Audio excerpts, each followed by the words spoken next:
Do not attempt to adjust your internet screen. I'm losing it here. Hello everyone and welcome to another SkyTools. I am TDQ and behind me you can see something we're going to get to, but we're not there yet. But we are on a bedrock flat world to show you a few things about mobs, how they spawn, and what you can do to control it. All that's going to happen right now. So the first mob we're going to be speaking about today is the spider. Now the spider is our shortest mob, and it requires just one height to spawn. However, it does require a 3x3 platform available to spawn in. So that all needs to be valid spawning spaces, and it needs air blocks atop those. So it is a wide block. It is disgusting and creepy. It is a spider. It's a huge spider. It's terrifying. String is really useful until it's not. It's great to get a fishing rod and maybe your first bow if you don't get it from one of the mobs we're going to talk about in a few minutes. But otherwise, string kind of gets old really quick. A passive mob farm with sheep is much easier to get in a Skyblock world, at least. And wool is generally what you're looking to get if you're looking to get string, because if you have even a little bit of string, you can get yourself more by getting an AFK fish farm.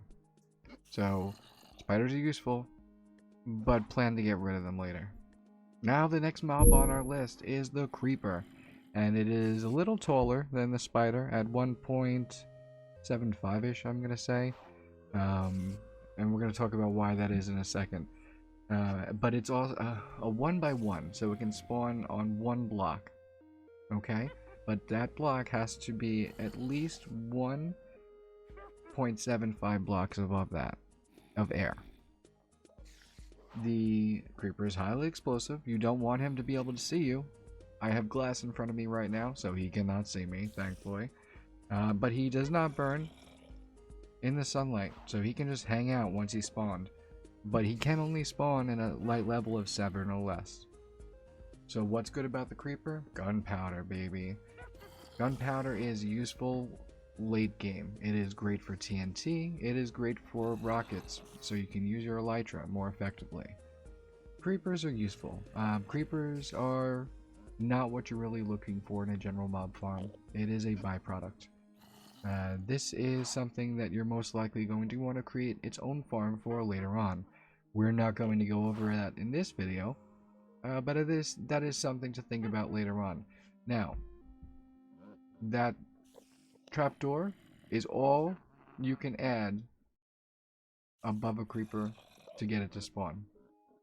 That's it. Just that little amount right there. You can't put a half slab. It will not work. Moving on to our third experiment here is a zombie. And so many of these guys are not actually even looking in my direction. Come on, you want to turn around? There you go.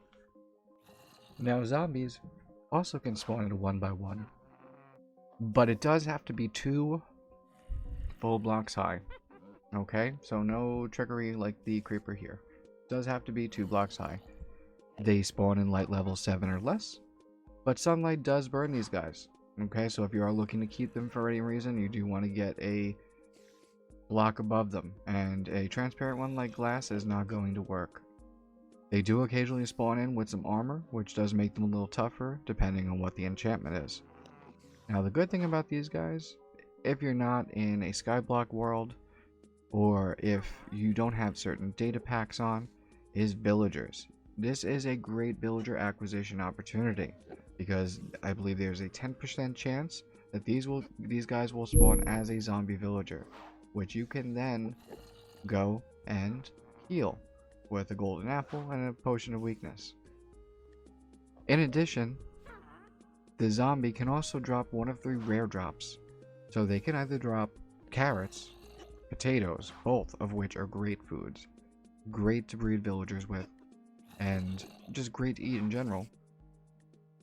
And they can also drop iron. Iron is great in Skyblock as a drop for zombies, and it is a vanilla drop. Okay, so you can get your iron from zombies if you work at it. The skeleton does need a 1x1x2 just like the zombie does. It does also burn in sunlight and needs a light level of 7 or less to spawn.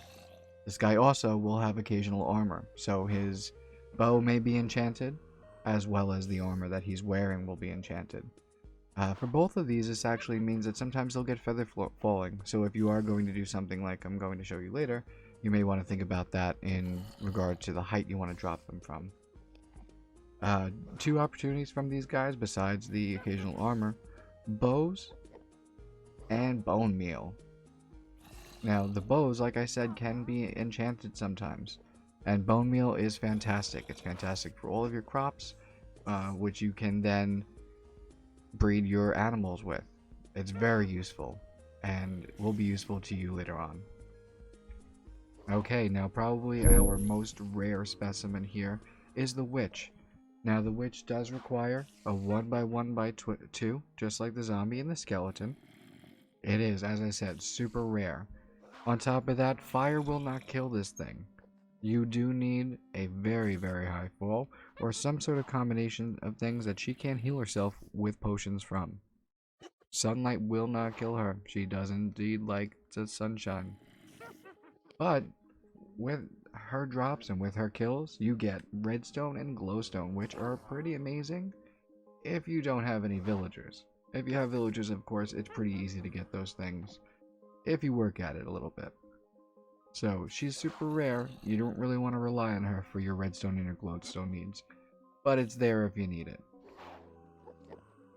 Okay, and the last general mob that we're going to talk about today is the Enderman. This is the tallest mob we have here, and it is a 1x1x3 requirement for its spawning. So it does require 3 whole blocks to spawn. This guy really hates water. He also really hates when you look at him. So he is not friendly. Because they're very strong, and if you annoy them by looking at them, they can knock you around. They can also teleport within 16 blocks. So if you are using some sort of mob farm and you're allowing it to be 3 tall, expect these guys to teleport down to you, unless you've properly gotten rid of all the possible spawns. What's great about these guys? Ender pearls. Ender pearls are amazing, not just because ender pearls are amazing, but because if you don't have your portal lit, you can light your portal with eyes of ender, as well as create ender chests, which are so useful. So, very scary guys. Not easy to corral unless you have some sort of pusher, but very, very useful. Okay, so you're saying, how do I get rid of these guys, and how do I get their stuff into my inventory? I'm very glad you asked. So the first farm up I want to discuss is something that I'm going to call the kill corridor. Now this is a 1 wide space, right here. It's a 1 wide space behind a wall where you can see them. That's it. You can hit them from here, just like that. Okay? It can be mirrored on this side for efficiency. No redstones required. It's really good for limited block resources, and it is manual, so anything that these guys drop, you will get. I wish I had like a sword in my inventory so I could kill this guy, but you will get all of their drops. So that's pretty great. And even like this, you don't have to go out too far to get the light down to a reasonable level for them to spawn. So if you take a look in there, at the bottom right, if you look at the looking at block, and then above that with the server and client light, we've got a 6 sky 0 block, which is absolutely fine for them to spawn. Super simple, real easy to set up in your first day or so of your skyblock if you're patient with your wood, but that's a whole nother SkyTools. So let's move on to the next one.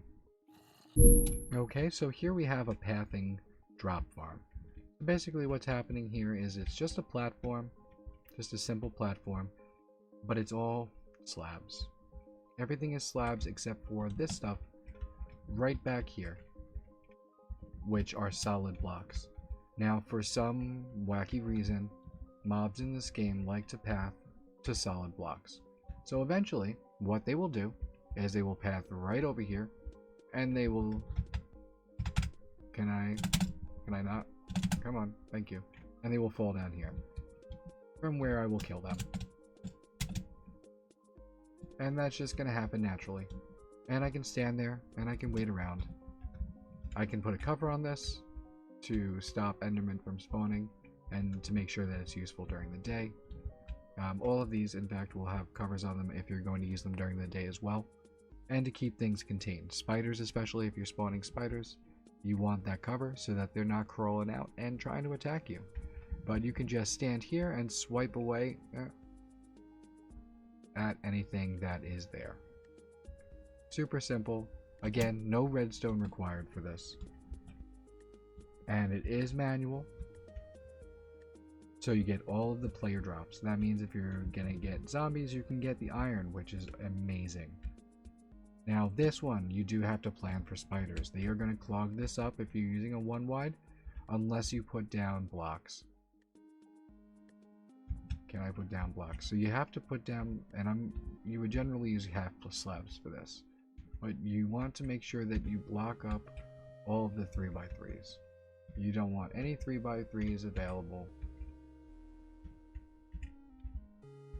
for a spider to spawn in. If it sees one available, it will spawn. Guaranteed. And I think I've messed this up. I have a representation of this in the other one as well. But let's just take this out for now. And let's not start breaking everything. Let's set it to nighttime. Okay, and there they are. You can see them spawning up there. Now eventually they will, as I said, pathfind to those blocks. And they will drop down to the bottom. At which point I will whack them with my hand or the sword. Now, here's the thing about this and the next farm. Whether it is a player kill farm or whether it is an automatic farm is entirely up to you. It is entirely up to you. It is dependent on what you do at the bottom. So, how high are you putting it? And are you putting anything at the bottom to kill them with? Now, things to kill them with include wither roses, lava, blades, magma blocks, campfires. All of these things will kill mobs, and you can use hoppers and things, but you're not going to have hoppers right away. So this is really basic beginner. We can go through different kill ways, perhaps in another video regarding mob farms. This one I want to go over just the general ideas of how to make these farms and how to get them into a place where you can kill them collectively. So let's move on to the next one. Okay, and our third and final option for this episode is what I'm calling a water channel drop farm. So this is basically a pathfinding farm as well, where they pathfind over the trapdoors. They just think they can, and they fall into the water. And the water channels them into the middle and they die. Either through fall damage or again from you swiping at them with something in its basic form. So you have these four big platforms here with the water channels going down. You naturally make them 8 so that it goes without you having to mess with them at all. Over here, you can see I use some of this wonderful nylium to show the pattern of what you're actually supposed to do to stop the spiders from spawning. So each of these would in turn be a slab. So I could just put it like this. This is very hard to do, by the way, if you don't have your GUI on. Ooh, but I'm doing so... Nope, messed up. Ah, okay. I don't know if that would be failing or passing, but something like that to keep them from spawning. So we're going to turn this to night now, and we're going to check out the rates on this one. Now this one, it's basically sped up, so it works just as well as the mob pathing one. Enderman will spawn unless you make it again too high only, or you've properly set up the drop zone so that no Enderman can teleport down there, because you will have them teleport. They do not like water, remember. So if they touch that water because they fell off because they're dumb, they are still going to teleport somewhere. Sometimes it'll be back up into the farm, but sometimes it'll be down near you, so you want to protect yourself. So let's take a look at this. Let's set the time back over to night and see this go. Okay, and there you can see the Enderman. And if they get into the water, they are going to teleport somewhere. Now, all of these farms, or all of these 2 farms at least, are depending on one thing: mob AI. They're depending on mobs being dumb and walking to places they shouldn't, and they are using that and hoping that they do it enough where you get raids. And you will. And you can certainly build this up with another platform above it and layer it so that you have more opportunities for that to happen. All of that is possible with this. In fact, you probably won't need something more than this if you're by yourself in a world.